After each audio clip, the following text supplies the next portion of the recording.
Nó cư.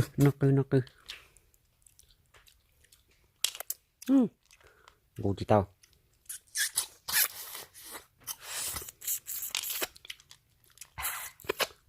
Đi của xe.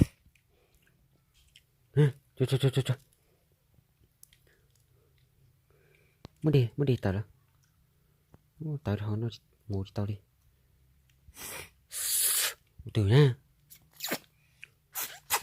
Ô, đứa chị đi ha. Đi ra. Có buồn giòn quá. Ôi vô, no luôn. Đu ấy. Đi tao.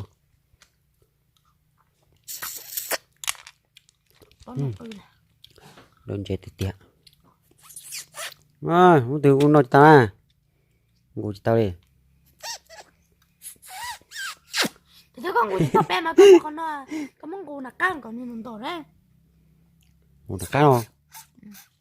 Con ngủ còn nhìn tỏ mà con mày chứ ngủ bên đây rồi không?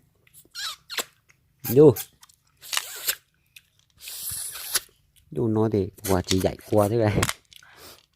Đúng rồi.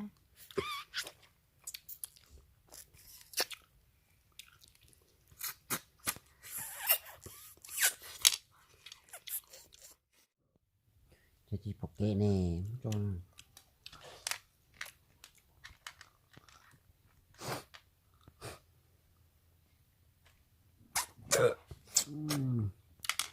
nhớ con đây nào ở hầu. Cái gì? Đây. Con qua nào đơn kìa.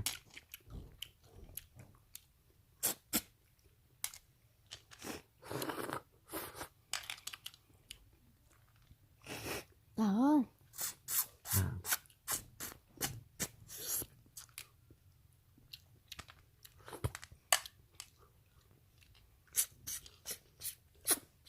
Ôi.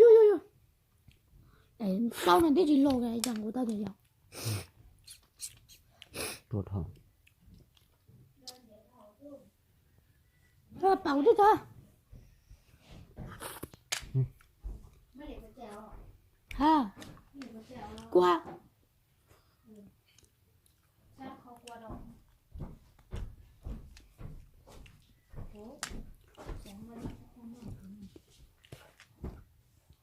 Rõ luôn. Nó đi đây, nó tìm mà bảo. Ô, người tao đi à? Mà của đây không?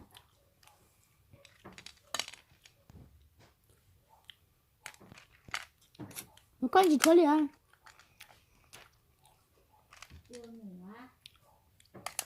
Đó. Nha. Một phút. Đó. Đó. Cho bà này. Vâng, ra khỏi đây nữa hả? Đừng lấy để làm nhau đâu. Ô, không gì thế nào? Không có tiền cho.